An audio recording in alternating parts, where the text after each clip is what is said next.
Welcome back to Law and Crime. I'm CARISSA KRANZ, and as usual on this network, we are covering a gamut of trials.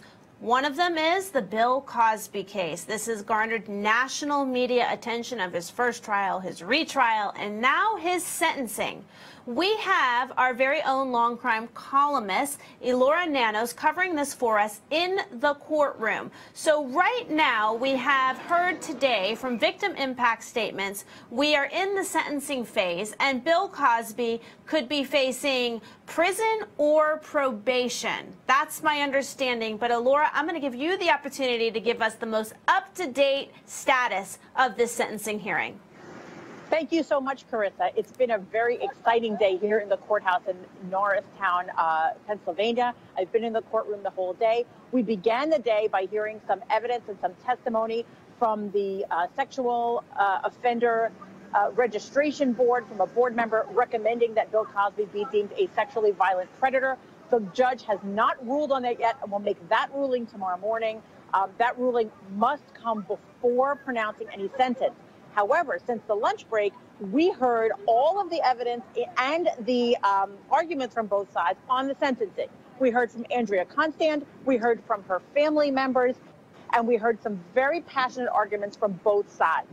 The defense really did a great job characterizing Cosby as an 80-year-old blind man that could not possibly harm anyone in the future, and made the argument that he should not be incarcerated on that basis.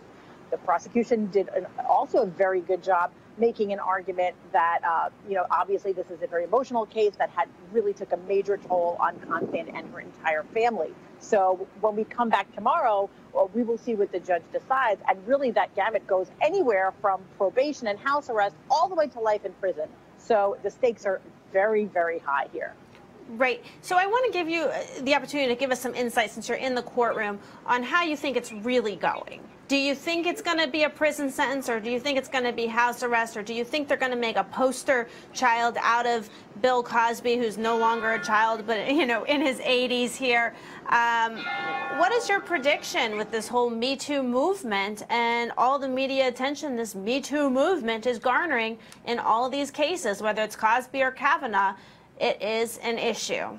Yeah, good question. And it is a question that anyone in that courtroom can really see that is the backdrop. That whole Me Too movement is the backdrop against which this entire trial and sentencing phase is set. And I do think we're going to see at least some jail time. One of what I think was the most compelling things that I heard in this courtroom today was that the defense argued that because Bill Cosby is 81 years old and because he is blind and in frail health, that is an important reason weighing in favor of him staying on house arrest.